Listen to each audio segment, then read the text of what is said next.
They can go. They won't nobody be there. That's a great way to social distance. Just sit in the stands. Do by they get yourself. their money back? Do they get a credit? All right, now let's talk about possible vice president picks.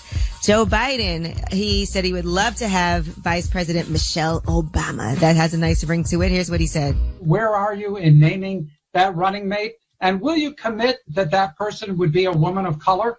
No, I'll commit that it be a woman because I think it's very important that that my administration look like the public, look like the nation. I committed there will be a woman of color on the Supreme Court. Doesn't mean there won't be a vice president as well. I've heard some speculation about Michelle Obama as vice president.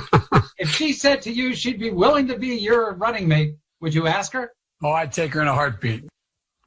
That's such a waste of time. That's a damn shame. That whole thing, that's a damn shame that you are building up people's hopes over a pipe dream. Michelle Obama is not going to be the vice president. She's made it clear over and over she wants nothing to do with politics. Of course you would want Michelle Obama, though. Who wouldn't want Michelle Obama? But it's not happening. That's a waste of time. There's too many other qualified women out there that, they could be bringing up and trying to build up. To talk about Michelle Obama being VP is just nonsense. It's not happening. Well, Valerie Jarrett chimed in on this, and she said there's absolutely no chance that will happen. That's wishful thinking. Exactly. And she said, of course he would take her. That's not the question. The question is this the way in which she wants to continue her life of service? She said 1,000,000 times, this isn't what she wants to do. She's not being hard to get. She just doesn't want that job. It's just more proof of how trash Joe Biden's campaign is that that they have to answer questions like that Michelle Obama will be VP. Because he has no enthusiasm that he's building for himself, he's so uninspiring.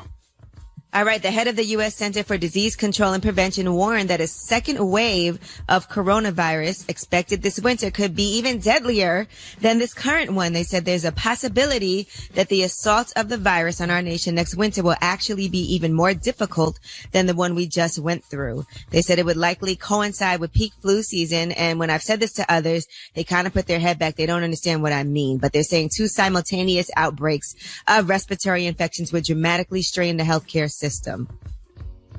Yeah, I was watching that yesterday on CNN where they were talking about that. I mean, yeah, that makes perfect sense. The fact that, it would be flu season and another wave of coronavirus, that would be hard. Right. And that's why I don't understand why they opening up the country in certain areas. If the people are predicting this, because we had this conversation the other day and you said what the experts are saying. If people are predicting this, why are we opening back up the country? Well, this is what they're talking about can happen a second wave in the winter. So I don't know what you're supposed to do between now and then, but they did say coronavirus has mutated into at least 30 different strains, according to a study in China. And they said there were first 19 that were previously undiscovered as well. So, who knows how many there are, but there's more than 30. Yeah, I can see it conveniently coming back right before the presidential election. That's going to make it very difficult to want to get up and go to the polls. All right. Well, that is your front page news. Hey, what we saying, Charlamagne? No, that's all I said. I can see it conveniently coming back right before the presidential election, sometime in November, which will make it even more difficult to get up and go to the polls because people are already uninspired in a lot of ways. So that would just add to more voter depression. People are already depressed about who the candidate is. Now they got to get up and risk their health and their lives to go vote. But look, you got to do it. All right. Well, that is your front page news. Now get it off your chest. 800-585-1051. If you need to vent, hit us up right now. Maybe you had a good morning or good night or a good day, or maybe your day was just ishy and you just want to vent a little bit. Whatever it may be. 800-585-1051. Get it off your chest. Call us right now. It's the Breakfast Club. Good mornings. Yo, what's up, Denver? This JD, man, from Miller, Georgia. What's up, bro? JD, what's up, King? Yo, going on. What's up, Yee? What's up? Hey, man, I want to talk about Kemp letting everybody free in Georgia, man. Talking about we can come out or whatever and all this stuff, man. I'm staying my ass in the house. As you should. As you should, brother. That's a good plan. My ass in the house, man. For real, they ain't. Everybody trying to go out to the club or whatever. Everybody trying to do this, that, and the other, man. Forget all that. Why y'all keep talking about the clubs? They said they said they're not opening the nightclubs. Man, hey, man, y'all know everybody trying to get out or whatever, man. They said social clubs. The bad thing about Atlanta, well, it's not a bad thing. The good thing about Atlanta is a lot of the restaurants do day parties. So when you go to the restaurant to eat, it's kind of like a club.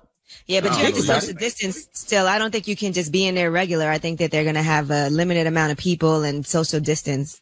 Yeah, they definitely said no. They definitely said no nightclub. Everybody gonna try to get in where they fit in, man.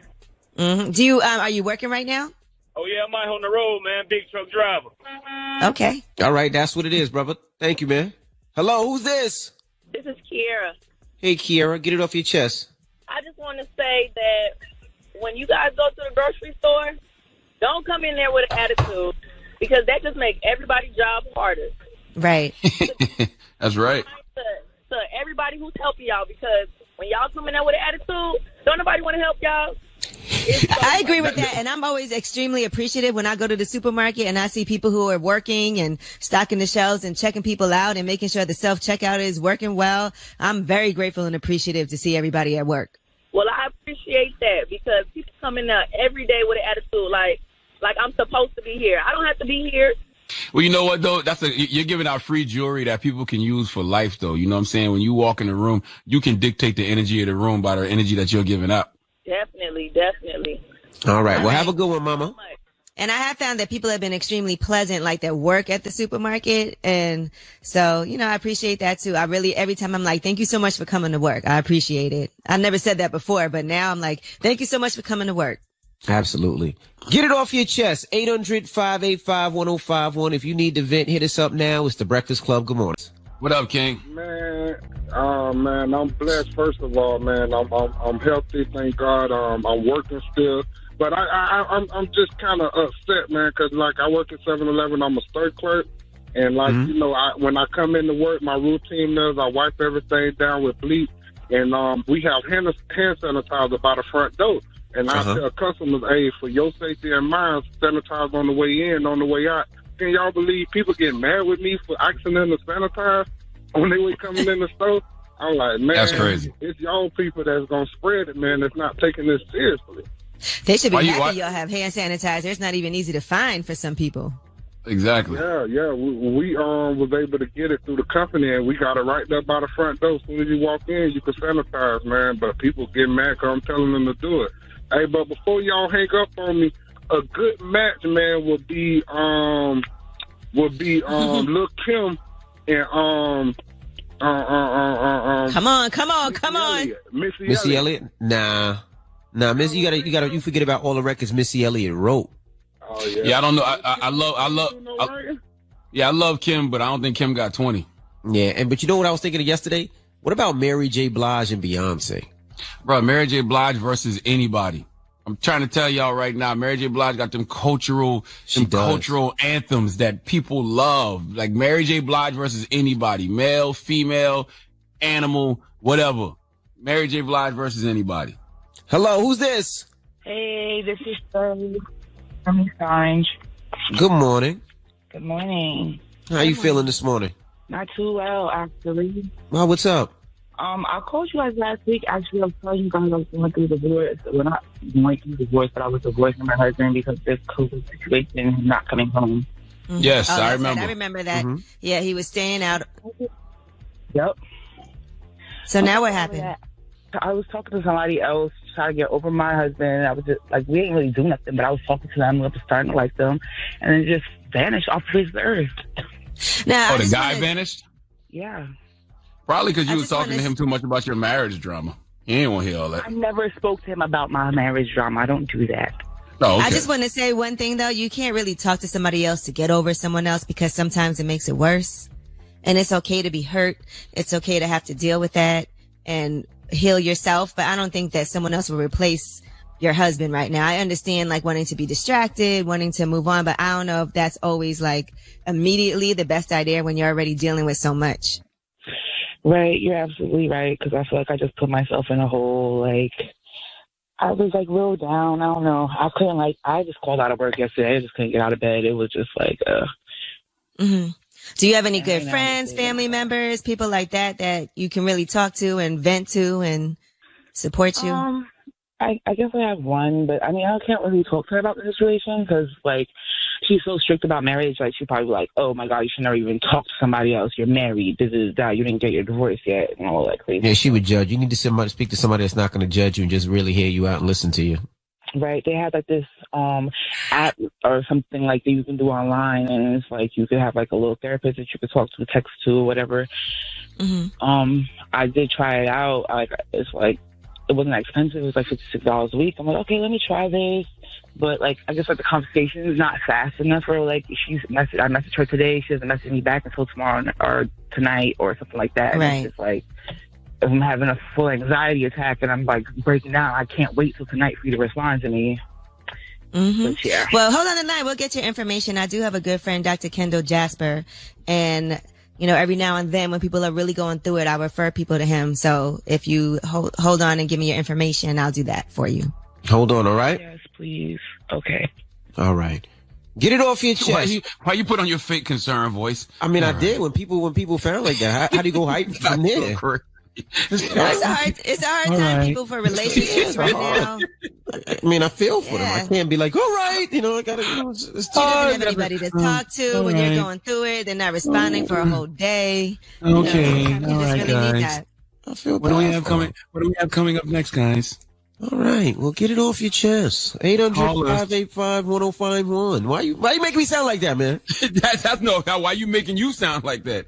Just trying to sound concerned, brother. Trying to sound concerned. Yes, I'm concerned. Goodness gracious, it's a feeling. Fake concern sounds hilarious. It's not fake concern. I hate you, man. Can't even sound concerned without somebody laughing at you. Goodness gracious. Lord have mercy. All right, we got rumors on the way? Yes, with all these battles going on, you know, a lot of these songs that we love are being brought back up again. And Tevin Campbell sets the record straight on one of his really popular songs and what it's really about. Y'all gonna pay Tevin Campbell his respect now. Come on now. All right. You don't give Tevin Campbell respect. I don't even think they gave him a blue check yet. Did they give him the blue check he been asking for yet? Yeah, you think that's all that matters? Well, that's all that matters. That's respect. There's rumors on the way. It's the Breakfast Club. Good morning. Morning, everybody. It's DJ Envy, Angela Yee, Charlamagne the Guy. We are the Breakfast Club. Good morning.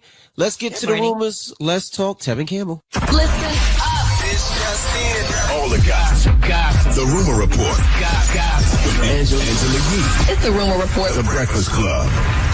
Now, Tevin Campbell posted on Twitter, "Can We Talk" is a song about stalking, but it works every time. And everybody's mind was blown when he tweeted that. And, you know, there's a lot of times we listen to music and we don't realize what the lyrics are really about. Here's how "Can We Talk" starts. Last night I saw you standing and I started pretending I knew you.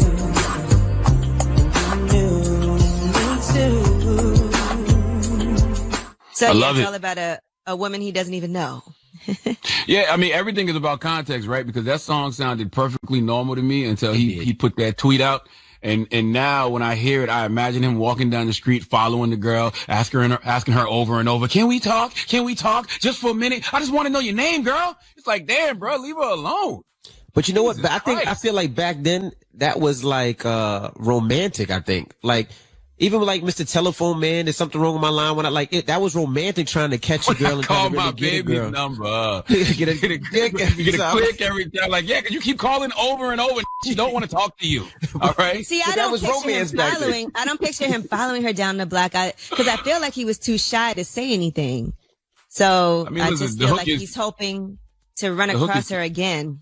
The hook is, "Can we talk? Can we talk just for a minute? I want to know. Girl, I just want to know your name." It's like he had to be somewhere in her vicinity. You keep asking her that over and over. I'm just happy that in 2020, that's considered what it should be, funny in a conversation. Because a couple of years ago, it would have been all these think pieces with no thought about why Tevin Campbell joking about stalking is problematic. But you know what? I ain't gonna front. I was Tevin Campbell. If I tell you how many times I wrote letters to my wife, we all it was were. pretty stalking my wife, but that's what I did. It worked though. That's what we did. You know, because they used to be about persistence. You know what I'm saying? You call her a million times. You send her a bunch of letters. Yes, that's what men used to do when we was young. Absolutely. It is. Yeah, the thinking used to be persistence overcomes resistance. And guess what, Envy? What? It worked. It sure did. You know what I'm saying? We both wore women down. All right. They had better choices, but we wore them down. They both all right, married. now We're let's both talk married. about Happily married now.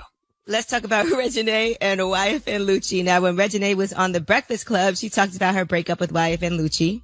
I mean, honestly, I was in love with Ray. I mean, I feel like I'm still kind of in love with him, but I love him from a distance now. You know, it's like, it's to the point where I love myself more. So it's like I would never disrespect him as to like dating another rapper or bashing him, because we have a bond that was very strong, and at one point it was healthy, it was cool, I was happy. So she said they're still cool and everything, but YFN Lucci just recently did an interview with I Am Fly Guy DC, and here's what he had to say about him and Reginae, just, I guess, her not understanding what he did as an artist and not wanting to change. Hey, bro, I'm me, bro.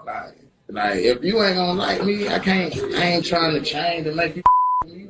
That's how I am, bro. Now, do you feel like the age difference played a role in that? Probably so. Hell yeah, it do. So considering that who her pops was, do you think that there was a different level of responsibility that you should have been portraying? Hell no, bro. What he do? Don't judge him. I just don't understand why Reginae don't understand that YFN stands for Young Faithful. Oh boy, gosh. There's a young faithful Negro within him. He's a young, what YFN stand for now? Young Fly Negro. Yeah. One day that F will stand for faithful. Trust me. Get that man some time. He said. All right. Now, Spectacular. Congratulations to him. They just did an op-ed, and he has been honored Innovator of the Year, also by Black Enterprise. And his company is actually in top 10 business. So congratulations to him. He's doing a masterclass too, by the way. If you look on his page, you can see a link so that you can actually join that masterclass that he's doing. But he's the Innovator of the Year. And he said, the internet revolution and the new social media era have forever changed the way companies vocalize who they are. Visual identities have evolved to reflect the current generation of consumers. It's become crucial for businesses to understand their audiences, as they are the most important aspect of social media marketing success. So his company, AdWizard, helps personality brands and companies go viral while turning followers into revenue, increasing their net worth. And he's been extremely successful at that. So drop on the clues bombs for I'm Spectacular. That's my guy. Spectacular's a good dude. Like he always likes to share information. Like he would just randomly hit you up and be like, "Hey, you know about this?" Like I like Spectac. He's mentored thousands of small business owners while in quarantine, and he's still doing that. He's giving out his personal number. If you text Masterclass to 786-661-1224, you can get your complimentary spot also. And I think he came up effing with cats. Cause that remember those cat memes? What was it? Frady cat? Some type of cat meme that used to be very popular. That was all Spectacular. He came up messing with cats. Okay. All right, I'm Angela Yee, and that is your rumor report. All right, when we come back, we got front page news, so don't move. It's the Breakfast Club. Good morning. The Breakfast Club. Your mornings will never be the same. We are the Breakfast Club. Good morning. How you guys feeling today? Blessed, black, and highly favored. That's how I'm feeling. There you go. All right, well, let's get to the rumors. Where we starting, Yee? Yee? Angela Yee ain't there. Drama's gonna play the at least the music. All right. Angela Yee has no idea we're doing the show. She's just on her phone texting. All right. Well, in front page news, there's a lot going on. Coronavirus is still out there. The forecast says coronavirus. Coronavirus. The forecast says a heavy dose of coronavirus. Heavy dose of coronavirus. From now until December. There you go. All right, sorry, my thing didn't connect. And that's literally how you can just lead. You can lead every news report with that and be good, be fine. That's all I got. That's all I got for you. Coronavirus. Go ahead, people might tune out. Like, I've had that. I'm turning. Heard enough about this. All right, now there's a study that was done recently, and it reviewed veterans' medical charts.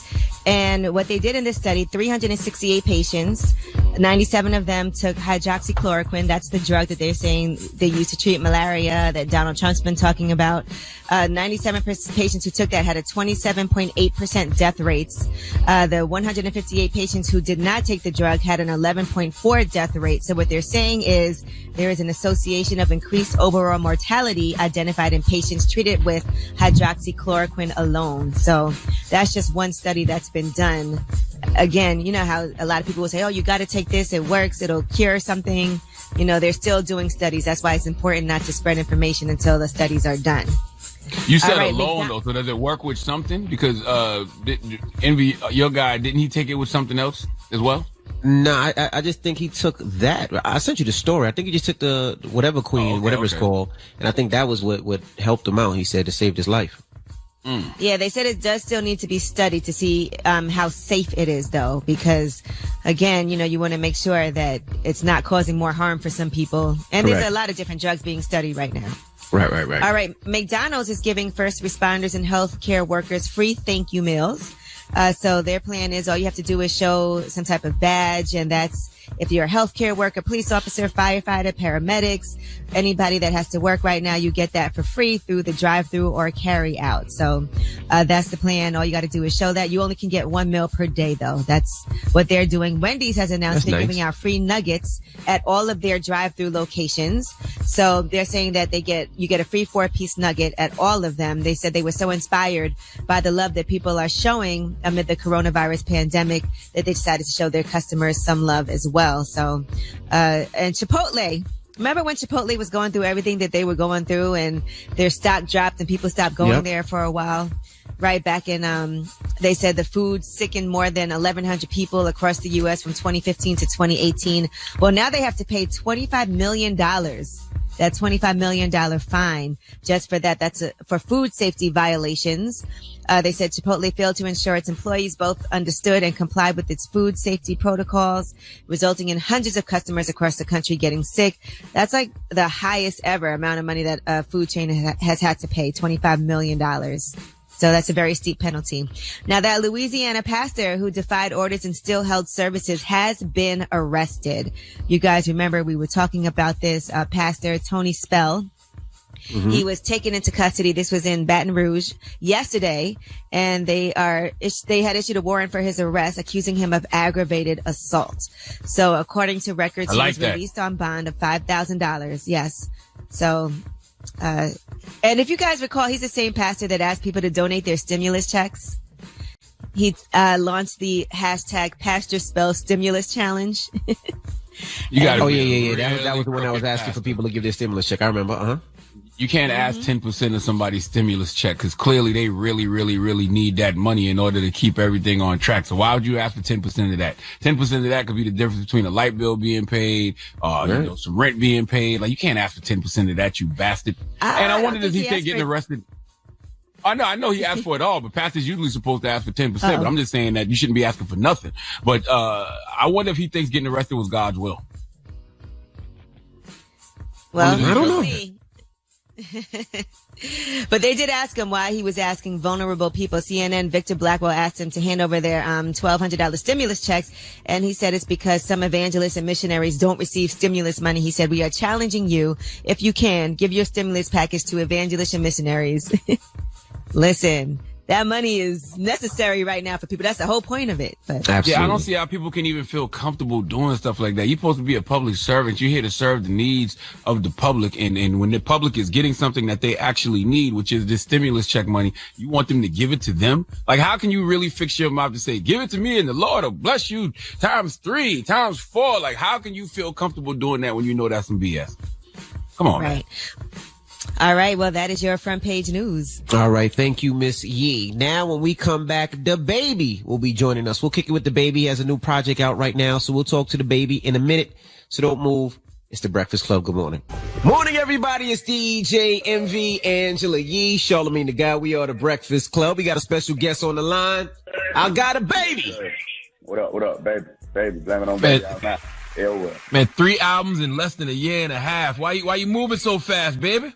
Oh, I got plenty of it in me. I gotta get it out. You know what I mean? Mm-hmm. How are you holding up right now during this quarantine? How's everything for you though and your family? I've been loving it. You know what I mean? I've been loving it. I've been loving on these kids. I've been playing basketball on my basketball court. I've been, you know what I mean, chopping down trees in my yard. I've been doing regular shit, you know what I mean? Stuff I've been wanting to do. Plus I've been able to spend more time, you know what I mean, on the other stuff I wanted to do, you know what I mean, the other creative ideas. So I've been enjoying it. Keep it real. I was on the road for like, I don't know how long, you know what I mean? So I've been soaking it all up, you know what I mean? It's a blessing in disguise to me. Shouts out, goes out to anybody negatively affected, but, you know, it's been a blessing to me. No regular ish. I see you bought a new car while you were on quarantine. How does that happen? Nah, I bought that before the quarantine hit. I've been had it. Yeah, I've been had it. I just pulled it out, you know what I mean? I just pulled it back out. you know, just to make my little Triller video thing the other day. So, yeah, whatever. Can you back up with this chopping down trees? You took an axe and chopped down a tree yourself? Nah, chainsaw, not no axe, chainsaw. I mean, I don't know how it even works. This is 2020, Yee. This is 2020. I don't know. I've never chopped down. They don't know nothing about that country Carolina shit.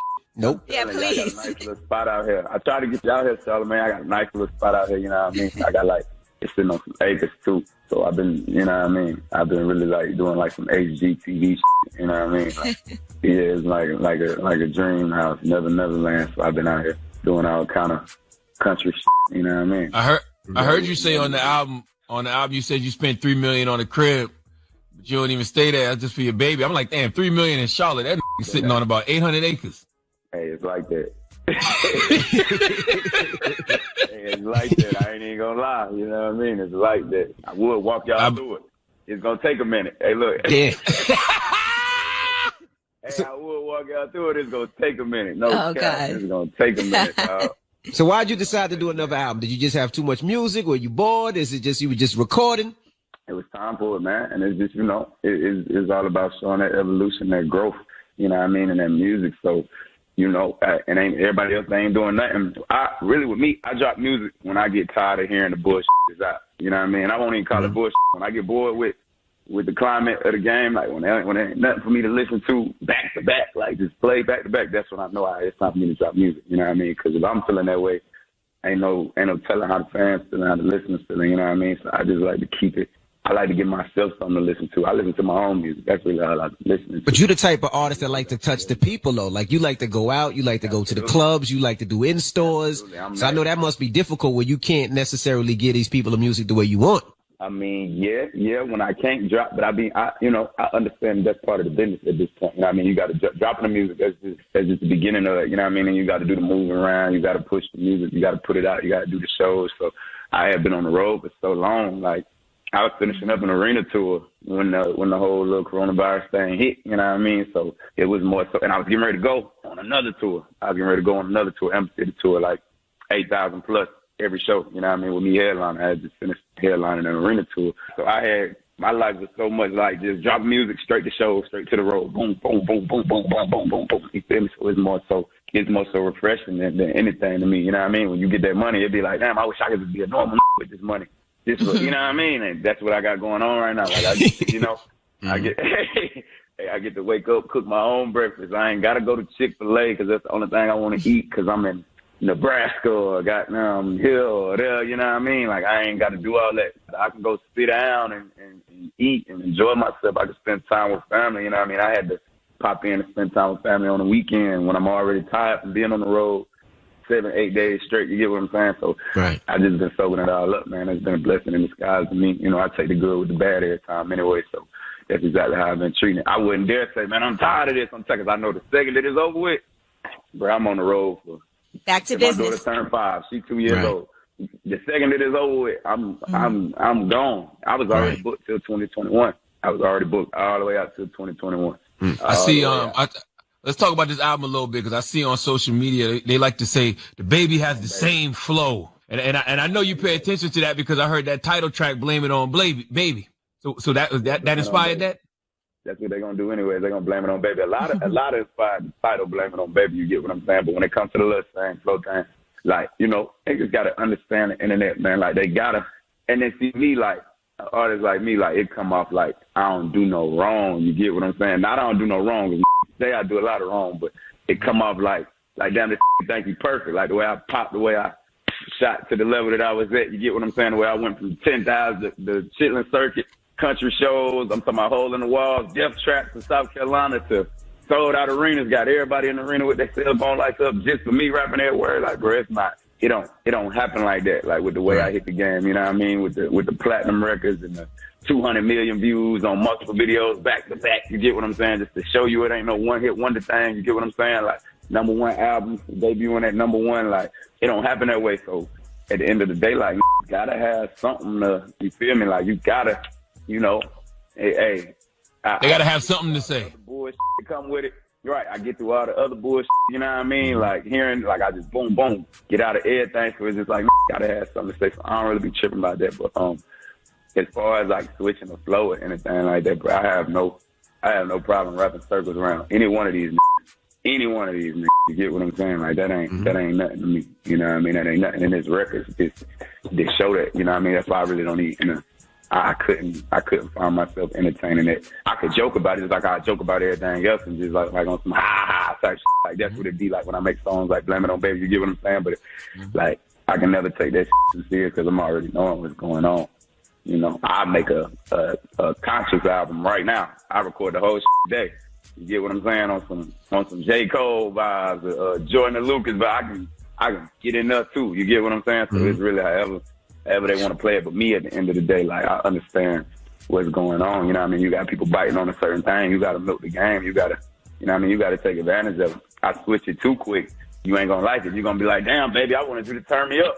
You get what I'm saying? So I just, you know, you got to understand the climate of the business. When you got something going, you'll be a fool to step on your own toes and you get what I'm saying and go level with it. If people like Breakfast Club for doing this, and then y'all change out of nowhere, like man, we got to do something different. But this what people love Breakfast Club for. We got to do something different. We got to do something different. Then y'all start having people come on there freestyle. Like man, what the hell is this, man? That ain't what we come here for. You get what I'm saying? So you got to gradually, you know what I mean, pull people different ways and take people down different avenues. You got to do, you know, you got to have control of this. You can never let that. You can never let, you know, anything else control this. Don't put the work in and it don't study the game the way you study it. All right, we got more with the baby. When we come back, don't move. It's the Breakfast Club. Good morning. DJ, Envy, Angela Yee, Charlamagne the Guy. We are the Breakfast Club. We're still kicking it with the baby. Yee. Now, one day I'm waiting to hear this story about this heartbreak you went through, because on a song like Sash, I was like, man, poor the baby. He's really... Baby, see, baby ain't perfect. Everybody think baby's perfect, man. Baby go through shit too. Baby get his heart broke too. That's why I talk like that. You know what I mean? That's why I'm so... You got all serious for a second now. But that's serious. Trying to find my way back home. Baby done got his heart broke too. Ain't that right, bro? Then I come in the studio crying one day. He's full of You did not. You came in. You ain't coming to no studio crying. He full of He trying to cap for me. Hell yeah. I ain't coming to studio. I ain't coming to studio crying. I ain't do that. But there's nothing wrong with that. You know? Nah, hell, I'm a grown ass man. You get what I'm saying? So, you know, and then like that's what I'm saying. Like people so used to seeing me talk a certain way, or you know, people think like people they would like to create the narrative that I feel like I'm untouchable, but nah, y'all feel like I'm untouchable. You see what I'm saying? Like, I'm one of the most touchable artists in the game. You mentioned sad. Who is that woman, sir? And how does she feel about that record? My oldest, Miss Me. Any one of them I ever had, Charlamagne. You said you gonna beat the up if you catch it with her? Them too. I'm that. Yeah, I beat and did that. You know what I mean? Not now. You know what I mean?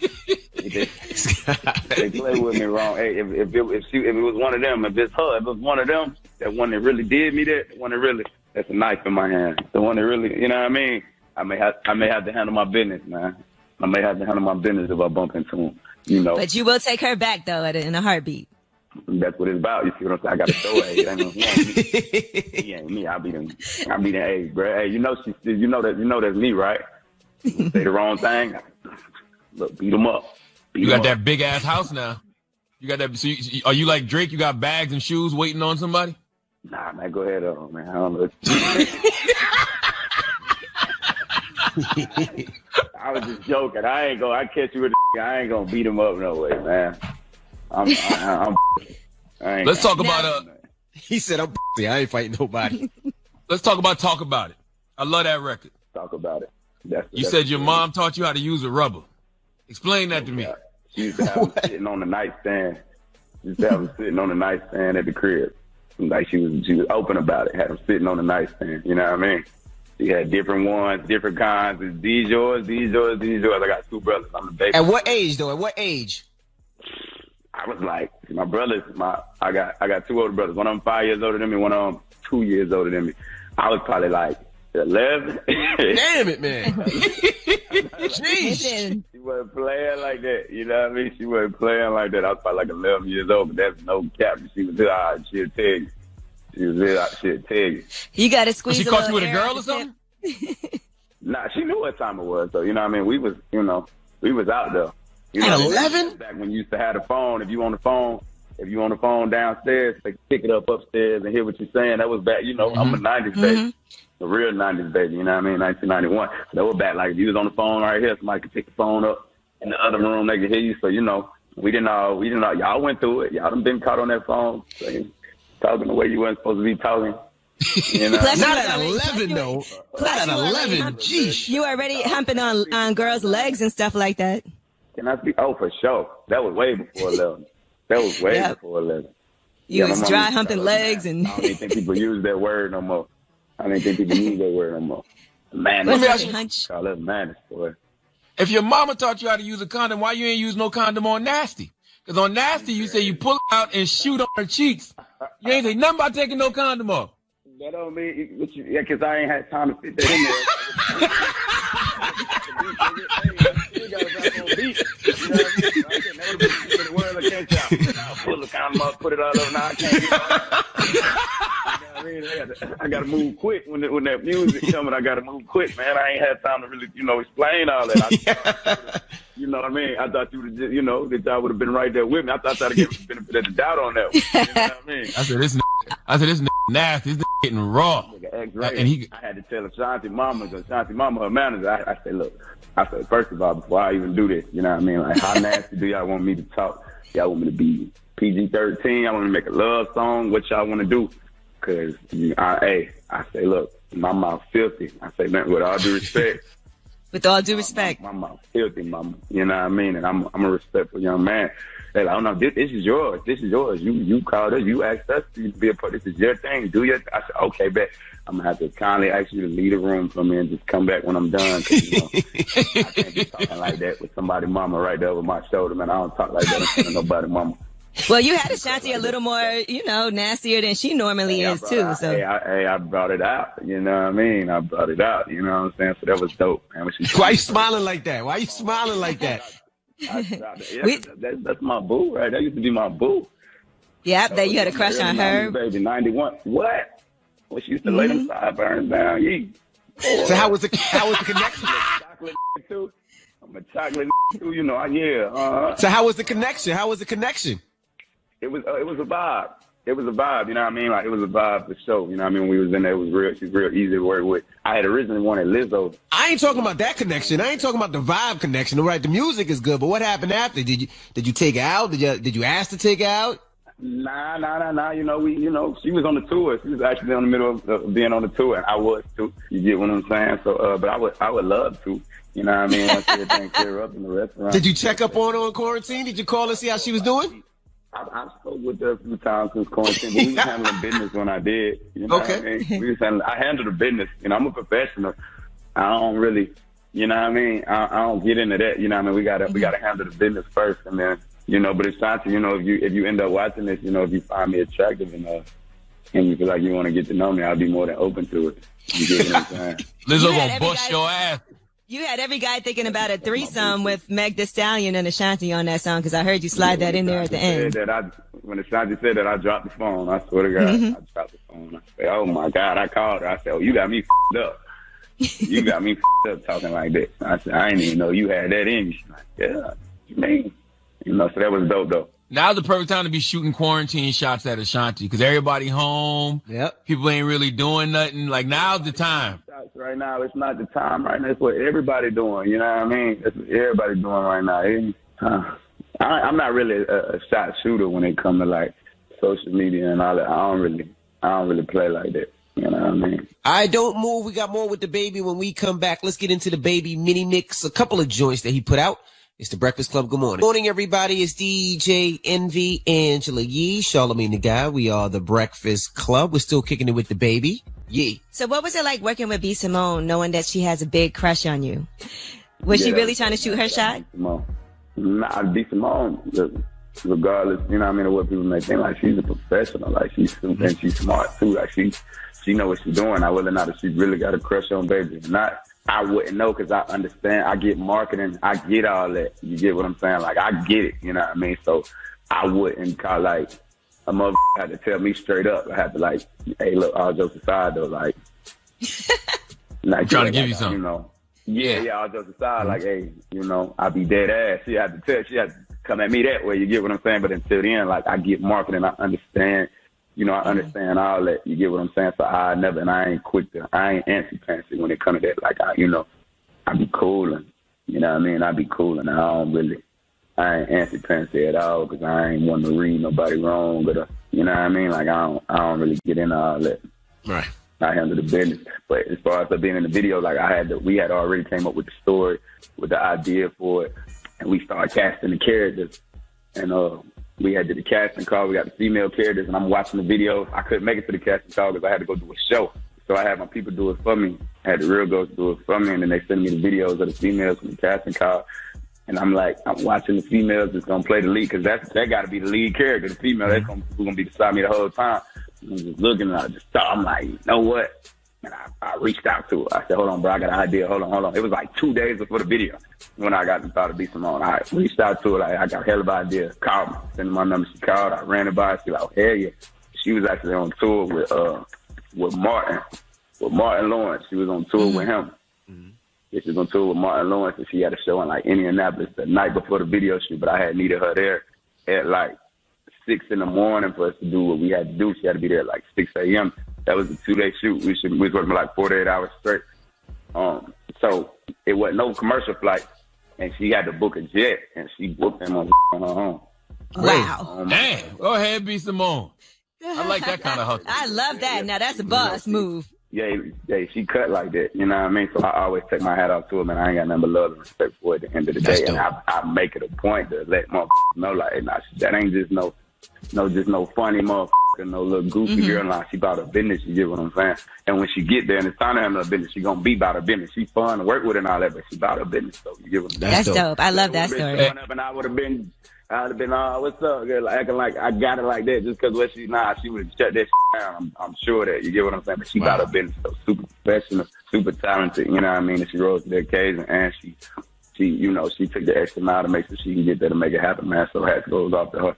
Baby got to go too, guys. So one last quick question on Amazing Grace. You said barely read the scripture, but I'm spiritual. So what does being spiritual mean to the baby? Oh, man, God is great. He's the reason for it all. I put nothing before him. I feel nobody or nothing but him. You get what I'm saying? So I'm a firm believer. That's why I'm really cool and during all this madness that's going on right now because I understand I'm covered. You know what I mean? I understand it was already written. So I ain't tripping at all. Like, I'm real big on that. That's really how I navigate through a lot of the stuff I navigate through just because I'm already understanding, you know what I mean? It's the higher power that can already put all that into place, you know what I mean? Regardless of how I may talk to some, regardless of how I may come up, I'm far more than what meets the eye at the end of the day, you know what I mean? And I just, songs like that, that's just me naturally doing what I do. That's just what the beat brought out of me. But that's just me letting you know how I'm rocking at the end of the day, you know what I mean? And I understand that all this, no matter what, all this, I know where all this came from, and I know that it's bigger than me. You know what I mean? I know my purpose is bigger than me at the end of the day, so that's what I stand on, you know what I mean, with all 10 toes, and that's how I sleep at night. That's how I navigate. That's how I treat the business. That's how I treat all this, you know what I mean? Like, I go by them laws, and I abide by them rules first. You get what I'm saying? Absolutely. Now, baby, Absolutely. Have you been seeing the battles? You've been watching any of those battles that Swizz and Timbaland been putting on? The producer battles or the artists? I've been hearing some old school jams that make me want to, you know what I mean? I've been seeing them. Anybody you would want to see battle at all? I seen somebody say, a lot of people. The one I saw that really, man, 50 so crazy. I saw the 50 Cent and Ja Rule, and when somebody like they want 50 Cent and Ja Rule to battle, I like to see something like that. I like to see one that is friendly, but with two people that still got, like, hits, you get what I'm saying? Like, right. But they've been dope, bro. It's been taking me back. Like, I've been feeling like I'm 4-5 years old again when I hear certain songs played. I'm like, damn, I remember when that came out. You get what I'm saying? It ain't no different than like the Ashanti, like, that Ashanti song I got. Like, I know when people heard me rapping, it's cool. Okay, that's Baby Woman. They heard that baby, they like, oh my God. You get what I'm saying? That was one of them. That was one of them for sure, and I remember that with me being, I don't know how old I was when it came out.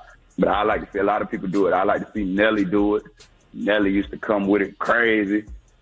You got a little Nelly vibe on this album. Lil Wayne.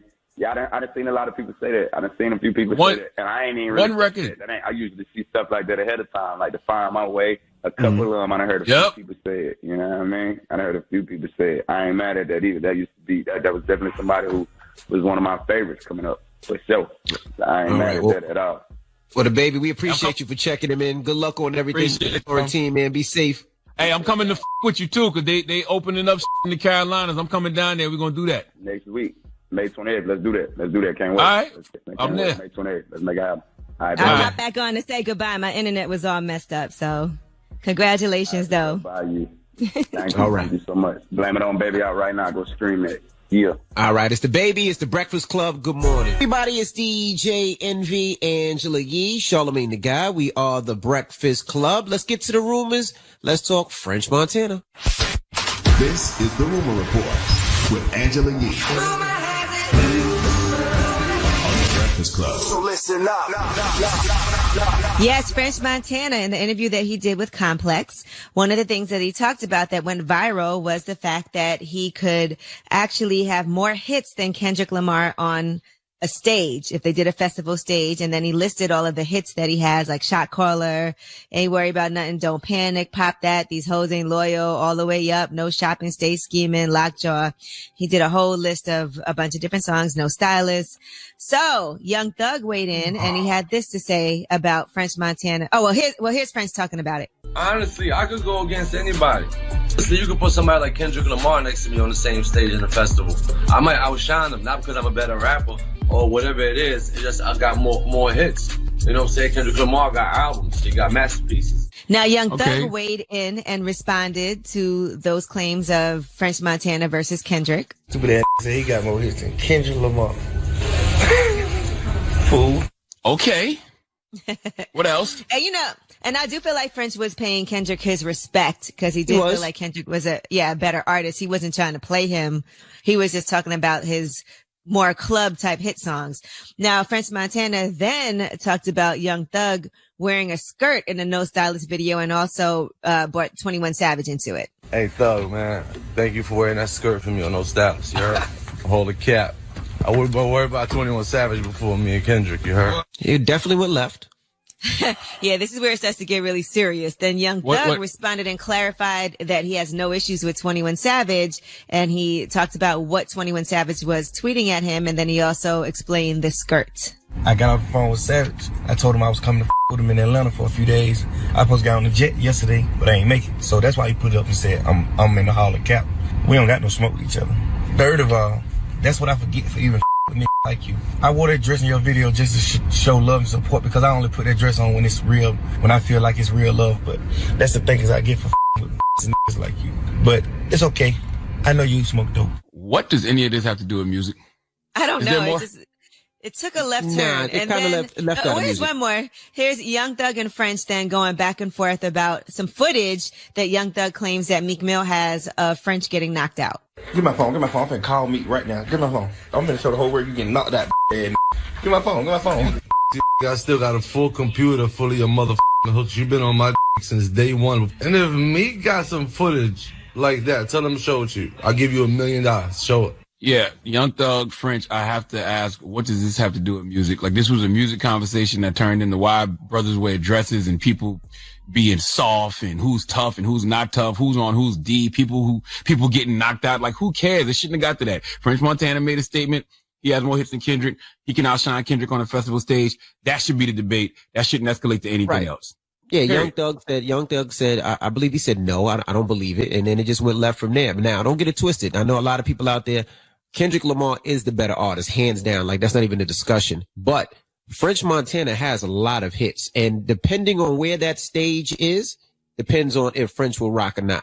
Like, if you put French in certain places, French will outshine Kendrick Lamar in certain places. Absolutely, positively. That's no. And yes. So listen, yes. Man, I tell French this. He was right when he said people got amnesia. Because people really be catching amnesia when it comes to Kendrick Lamar. Kendrick Lamar has given us 3 potentially classic albums. The man has mastered the art of old school celebrity, so you only see or hear from him when he wants to be seen and heard. And in his absence, people always get slick and try to downplay what that man means to the culture. Kendrick Lamar is the guy, bro. Everything you love about hip hop, everything you want about hip hop, he embodies. he had classic mixtapes before he even came out with his first album. So Nobody I think said that's that. important. Nobody said that. Nobody said he wasn't. But French Montana has a lot of records, and he can hold his own on certain stages. In certain stages, Hold his own. Certain stages, I believe that his reaction will be no. In certain stages, it's kind of like when Drake performed out in L.A. when he performed at that festival, and everybody thought Drake was going to do well. He was at the wrong festival for Drake. French Montana. Okay, so you're saying if it's a different type of audience. It depends on what the audience is. audience let's be honest. Kendrick is a better artist. His bodies of work are way better. We know that. He's a better lyricist. He's a better rapper. But French Montana has a lot of records that pop off. You know the difference between Kendrick and Drake? Kendrick is one of those rare artists who all hip hop audiences embrace. From the hipsters to the old school purists, the people like Wolfgang, and the fact that he has that air of mystery around him. Listen, salute to French. French definitely got hits. But when it comes to tearing down festival stages, no, I don't think he could outshine Kendrick. Well, besides all that, that's my opinion. That French just squashed all these long beefs that he had, and now he has a new one. It started another one. It started a couple other ones. Come on, French. About to squash the beef, and now you used to start a new one with Young Thug. Me and French just talked last week, and you know, it's supposed to be all about love and all about peace. Like that conversation should have never gotten to that. And I feel like French is an OG. French is a little bit more of an OG than Young Thug, at least in the industry. Because like French said, he's been in the game almost 20 years. He shouldn't let it escalate to that. Come on. No, French. You're right. But then again, too, if I'm an artist and I'm a rapper and I have all these records and I have confidence in myself, am I supposed to say another rapper is going to be more stronger than me on the festival stage? No, I feel I'm the best. He should feel that way. Just like when I DJ, I don't feel like no DJ is better than me. And I shouldn't feel that way. But that's how we should feel. I hate when y'all move the goalposts. You're absolutely right. But because it went somewhere else. I specifically said it should be about the music. Once the conversation left from French to Kendrick about who's tough and who's not, that's go about the tough. Nobody said nothing about the tough stuff. Yeah, cut all that out. All that other stuff. That other stuff. French is absolutely right. Yes, if they talking about music, he said he got 20 hits that can go against other artists. Absolutely. You know, it's hard. It's hard for people to take other people weighing in on their music when it's another artist, especially somebody that you work with. And I think that French took it very personally. You know, what Young Thug's opinion was. And so that might be kind of what it stemmed from. I don't know, but I'm hoping that they don't. It's such a whack opinion to have, especially in a moment when we got all these versus battles and it's all of these conversations about who's better. Like that shouldn't offend you if somebody says, nah, you ain't got nothing on Kendrick. Not right now. That shouldn't offend you. And everybody's doing these conversations now, but I always feel like people get more offended when it's another artist that has something to say. It offends people more than, you know, so. All right. Well, I'm Angela Yee, and that is your rumor report. All right. Well, thank you for that rumor report. All right. Next hour is Ask Yee. So if you need relationship advice, any type of advice, you should get on the phone lines right now, 800-585-1051. But we got Donkey today up next. Yes, sir. And Donkey today is going to Texas Lieutenant Governor Dan Patrick. He needs to come to the front of the congregation. We'd like to have a word with him. All right. We'll get to that next. Keep it locked. It's the Breakfast Club. Good morning. The Breakfast Club. Your mornings will never be the same. Bitches. Who's Donkey of the Day today? Donkey of the Day for Wednesday, April 22nd goes to Texas Lieutenant Governor Dan Patrick. Oh, the mayonnaise is heavy on this one.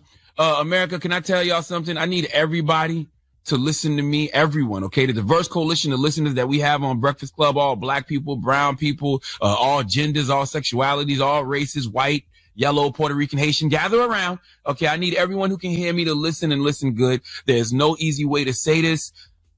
A lot of old white men in America are the devil. I didn't say all, I said a lot. And a large swath of them are in the South and a large swath of them are in politics. No one can convince me otherwise, okay? It is just too much historical evidence, past and present, that prove my point, okay? Old white men have been the single greatest threat to this country for a long time, okay? All of that freedom, liberty, justice for all, they only mean that for themselves. And the rest of us are just crash test dummies, lab rats, guinea pigs, on these old men's quest for power, okay? You know how they say crisis doesn't create character, it reveals it? Well, think of all the old white men you see right now revealing to the world who they really are. From the President Donald J. Trump to Atlanta Governor Brian Kemp to now Lieutenant Governor Dan Patrick. Dan Patrick is a man who is calling for the reopening of the state of Texas, okay? In fact, he says it never should have been shut down to begin with.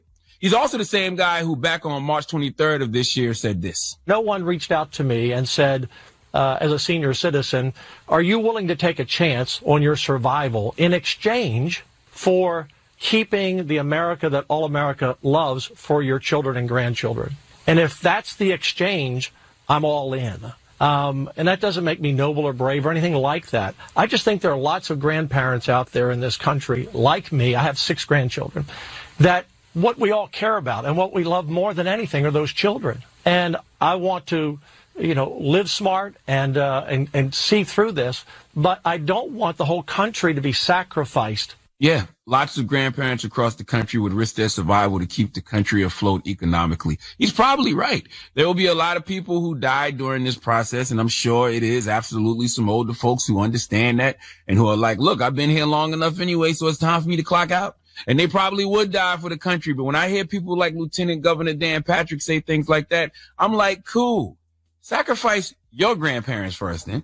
Sacrifice your wife's grandparents. Are you a granddaddy, like you just said, and you willing to die for this country, fool? Go. Okay? You and your wife clock out. Don't go volunteering our grandparents and other grandparents for slaughter. Give up yours. Give up yourself. You a leader, right? Well, lead by example. But that's not what even Lieutenant Governor Dan Patrick is getting donkey of the day for. Okay, he's getting donkey today for what he said on Tucker Carlson last night. Okay, he was on Tucker Carlson tonight calling for the reopening of Texas as well as all of America. And his reason, of course, was the economy. But Lieutenant Governor Dan Patrick said, and I quote, "There are more important things than living." I can't make this kind of stuff up. Play the clip. We're crushing the average worker. We're crushing small business. We're crushing the markets. We're crushing this country. And what I said when I was with you that night, there are more important things than living. And that's saving this country for my children and my grandchildren and saving this country for all of us. And I don't want to die. Nobody wants to die. But, man, we gotta take some risk and get back in the game and get this country back up and running. White people, old white men, the devil, Satan, Lucifer, old white man from the South in politics. Is my point proven yet? Everything about this statement is evil and it's BS. There are more important things than living. Name them. No, Dan. I'm not going to let you walk out of here without naming what's more important than living. Now, I will say healthy living, happy living, living with a peace of mind, living and being in the best shape you can be, mentally, spiritually, emotionally, physically. That's better than living, but none of that matters if you're not what? Ha ha! You guessed it. Living. Okay. You have to stop sending mixed signals to the universe. You can't say there are more important things than living and then say you don't want to die. No, you picked a side. Now you got to stay there. Okay. Bald head dude from the Crossroads video with the trench coat, the shades and the hat is coming to put his 2 fingers right between your eyes. Okay. You said there was more important things than living. So now death is at your door. Like, what's cracking, cuz? Okay. Lieutenant Governor Dan Patrick says we have to take some risk and get back in the game. Well, go take the risk. You and your family get out there and get in the game. Go play. Tell us how it is. Okay. Why you want everybody else to put their lives on the front line? Go do your thing. All right. I don't want to hear there are more important things than living and then hear, I don't want to die. Of course you don't want to die. You want others to die. Just keep it real, devil. All right. Same thing with Governor Brian Kemp and whoever else wants to reopen their states. All right. They don't want to die. They want you to die. Okay. You are the guinea pigs. Let's put everybody back in the streets and see if some herd immunity can be established. Or let's see if cases rise. Let's see if people who got it before will get it again. It's all one big experiment with our lives. Okay. There are more important things than living. It's strange that all the things people think are more important than living are also the things they tell you that you can't take with you. All right. The devil taking advantage of the poor and disenfranchised. The devil is taking advantage of people who feel like they have no other choice. All right. Guys like Lieutenant Governor Dan Patrick want to convince you that a deal with the devil is better than no deal at all.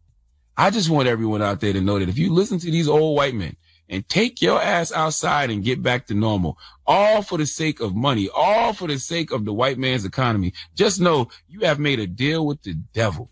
And I know getting back outside sounds like a deal to make with the devil, a good deal to make with the devil, and it might be until you have to pay the price.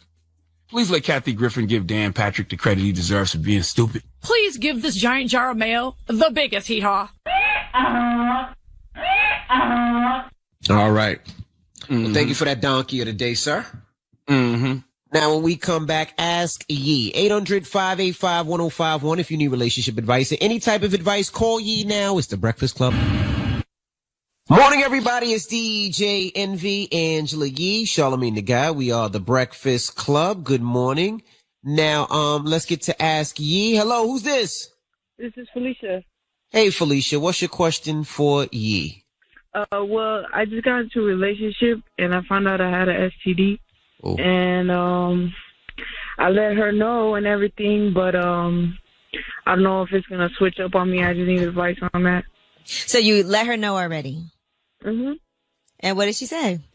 She was just like quiet, but I don't know how she took it because we were FaceTiming and she didn't really show her face. She kind of put the no video on. Mhm. So I don't know, like if she didn't take it well or. First of all, I just want to say I think that it's amazing that you told her because some people go around spreading things without letting their partner know. So that was very responsible of you. So that's important, right? You got to let people know what it is that they're dealing with. Then I think you have to look at it from her side because of course she's getting some news that she's not expecting and something that she has to think about her own, personal health and how to make sure that she can prevent herself from getting something. So that takes a minute to process, right? Yes. So can we ask what STD is this? It starts with a TRICH. Trichom and something like that. They call it trick, right?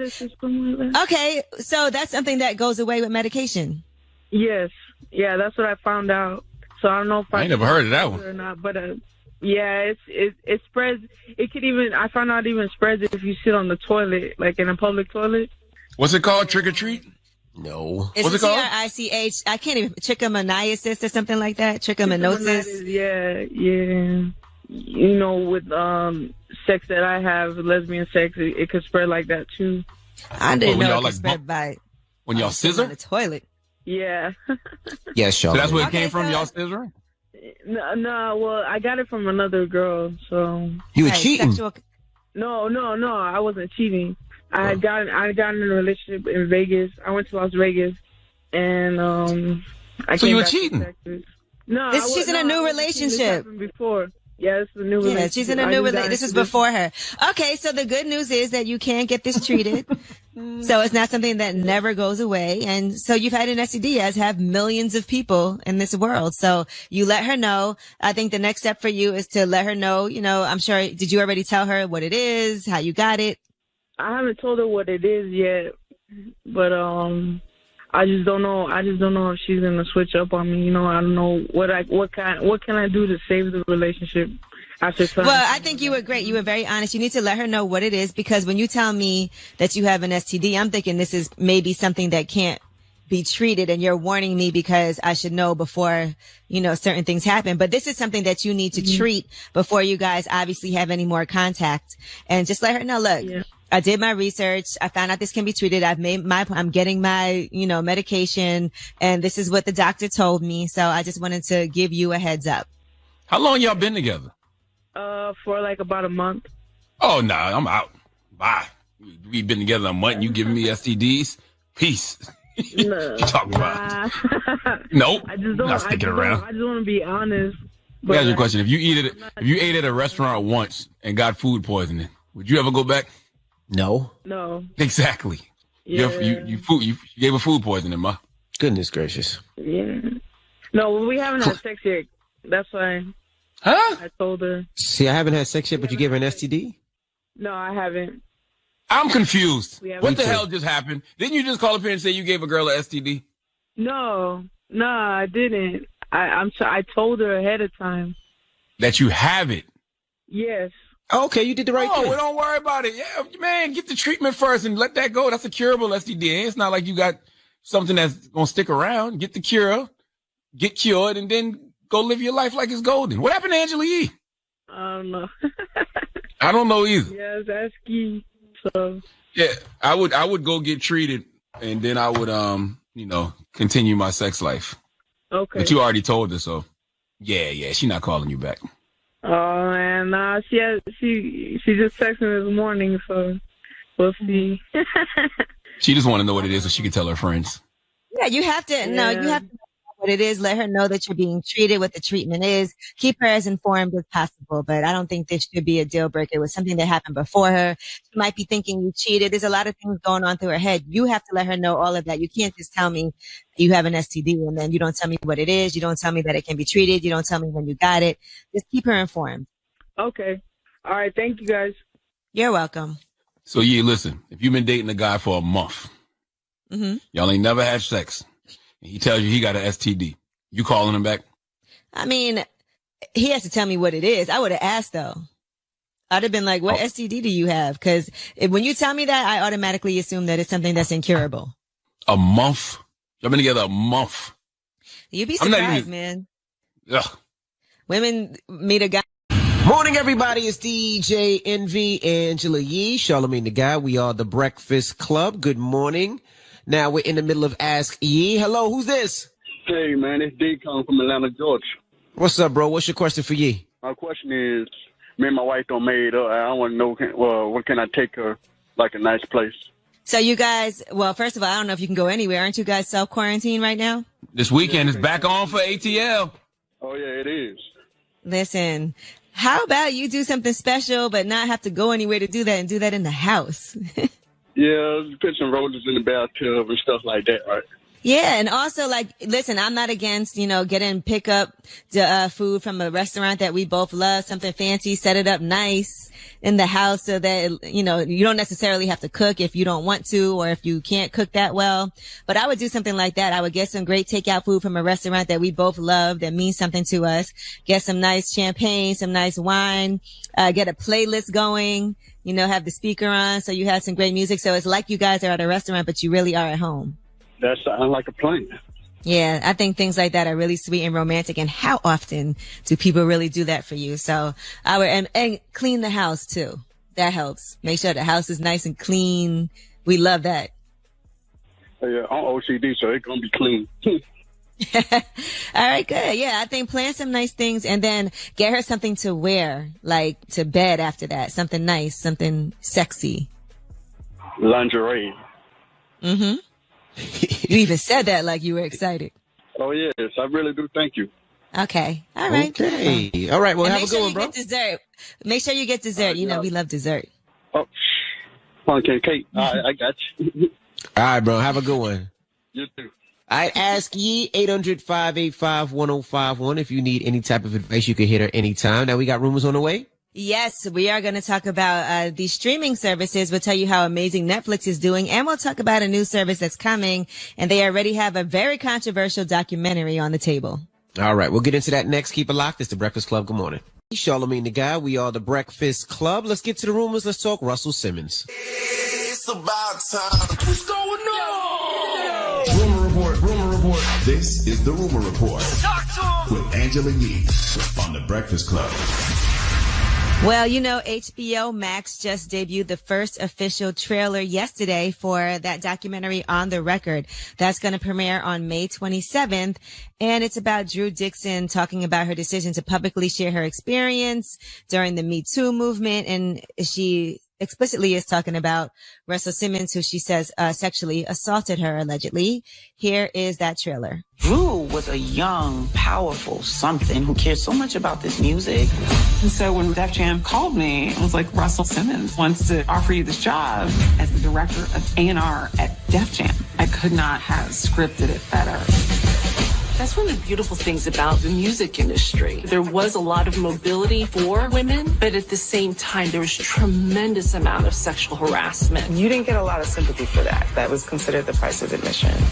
Now, this is the documentary that Oprah Winfrey at first was going to be producing, but then she decided not to.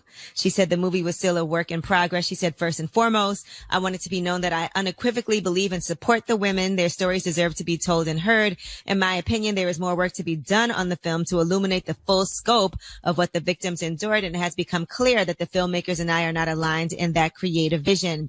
Now, Russell Simmons, on his behalf, denounced this documentary. He also issued a statement on Instagram. He said he wants to put this moment and old narrative behind us. He said, I'm guilty of exploiting, supporting, and making the soundtrack for a grossly unequal society. I have even been unconsciously callous, but I have never been violent or forced myself on anyone. So that is Russell Simmons' side of the story. I wonder if they asked Russell to be involved with that documentary. It would only be right? Like you can't do a whole doc like that and not have the person that's being accused at least give their side. And I wonder would he even want to do something like that? It sounds like he would because he's releasing statements. Right. Right. Well, the movie On the Record is directed by Amy Ziering and Kirby Dick. They also did the college campus sexual assault documentary, The Hunting Ground, previously.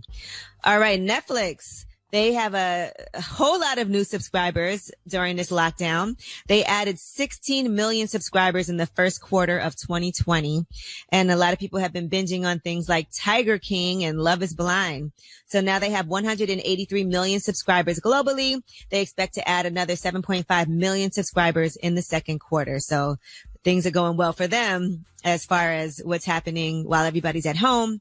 Now, they said in our 20-plus year history, we have never seen a future more uncertain or unsettling at Netflix. We're acutely aware that we are fortunate to have a service that is even more meaningful to people confined at home and which we can operate remotely with minimal disruption in the short to medium term. I haven't watched Netflix. Well, I did watch Tiger King. I watched Black AF. I didn't like Black AF. That was whack. But I haven't watched much Netflix. Funny? I saw a lot of people said they liked it, and so now I didn't finish. I only saw the first episode, so I'm gonna go Black back. AF. Mm-hmm. Black AF is like a bunch of bougie black people pretending to be ghetto and ratchet. It's like a bunch of white people were in a room and they wrote what they thought black people act like, which I don't understand that. I don't understand why Kenya would allow a lot of fried chicken jokes and watermelon jokes. Man, it's this one scene where. Because the lead character is mixed. I can't remember her name right now. Quincy Jones' daughter. Rashida Jones. I love Rashida Jones. She was on The Office. Yeah, she's mixed, and she's like, when you're mixed, you got to know what you got to choose between KFC and Popeyes, and what all you got to name all the Wayans brothers. And I'm like, what? Like, I don't know. It's just whack to me. It's literally like a bunch of bougie black people pretending to be ghetto and ratchet. It's like a lot of performative blackness. Like. It's weird. It's like white shucking and jiving. It sounds like I'm not gonna say shucking and jiving. It's just white people act. It seems like it's a bunch of white people writing, telling what they feel or what they think black people act like. It's weird. But it's a weird show. Kenya Barris behind the show though? It's his show, so I don't know. Yeah, but who are the writers? And I was thinking maybe it's a satire. I gotta watch it to see because like I said, I only saw the first episode. All right, Meg Thee I would love for it to Stallion. be satire. She has opened up about her sexuality. She said she has kissed a few women. She said she's not scared of the ladies when it comes to intimacy, and she believes women should be able to explore their sexuality without judgment. This is all in British Vogue. She said, in real life, I'm really about what I be talking. Men are free to do what they want to do, date whoever they want to date, and women should have the same options without judgment. Sometimes people try to put you in a box and they just try to put their views on you, and they try to make you behave how everybody in society feels you should behave. But this is my ish. This is my body, my mouth, my lyrics. This is what I want to say. This is how I want to act. I really want people to stop caring about how other people want them to live and to start to live for themselves, because I'm living for myself and I'm doing damn good with myself. So that is Meg Thee Stallion's statements. Okay. I'm not mad at her. Listen, I posted, somebody had DM me their OnlyFans account numbers, right? And they were like, show this to Envy and Charlamagne so they can see there's real money to be made. And since then, I've gotten people hitting me about how they make $50,000 a month on OnlyFans. Who said it wasn't real money to be made? No, I mean, for whatever the reason, because I guess some people don't really understand how OnlyFans works. But when I tell you there was so much hate in the comments, oh, would you want your daughter or your, whoever doing this? This is disrespectful. Women exploiting their bodies for money. It turned into OnlyFans is not just sex, though, right? OnlyFans is not just sex. It's whatever you want it to be. It's also not content, just right? Yeah. It's not just women on there either. It's men on there also. Well, to answer the question, no, I wouldn't want my daughter doing that. But I do know that there's going to be a lot of artists over the next year or so on OnlyFans, because these shows are not happening. These shows are not happening. These concerts are not happening. You're about to see a lot of your favorite artists opening up OnlyFans pages. Right. And you don't have to be naked on there too. Some people do post just pictures that are sexy and they're not naked. So it's whatever you want it to be. It is known for having a lot of porn stars are on there, but you subscribe to what you want to subscribe to, see what you want to see. And if you want to go on there, you do. If you don't, you don't have to. It is what it is. All right. Now, Lisa Ray, she was on with Claudia Jordan. and on Fox Soul Live alongside Selena Johnson and Vivica A. Fox. And she made some statements about the Kardashians and how they influence today's beauty ideals. Here's what she said. They have single-handedly, I'm just going to call it ace of spades. The Kardashians have single-handedly changed the woman's body shape that's acceptable now. Now, it's a small waist, all this ass would look like the ankles can't even hold up all of that. You know what I mean? It's a fool. So you think that it's the Kardashians that single-handedly changed women's body shapes that's acceptable? I think they're one of the reasons. No, I definitely think they're one of the reasons. I think a lot of people follow them. I definitely think that. I'm gonna be honest with you. I've always loved voluptuous women. I like thick women. I'm from black. I've never thought about what other people don't like. Who are the people that who accepted it? White people? I don't know, but a lot of people do follow them. You'd see people trying to alter their bodies and do surgeries to kind of look like them. There's a lot of women out there that look like them. I think J-Lo came before the Kardashians, but I mean, I wouldn't say J-Lo that was the she's first. shaped like the Kardashians. What you mean? J-Lo with the ass? That's what J-Lo was known for back in the day. But J-Lo's natural. But hers is natural. It's not, that comes from her. I didn't know anybody say anything about surgery. I just heard her say the shape and the size. Right. I think she's talking about women who are, because there's a lot of people that are shaped now in ways that are not even like, you wouldn't be shaped like that if it wasn't for surgery. So that's what she's saying. Oh, so she was talking about surgery just now. Yes. All right. I'm Angela Yee, and that is your rumor report. All right. Thank you, Miss Yee. Now, up next, People's Choice Mix. Get your request in and revote. We'll see you guys tomorrow.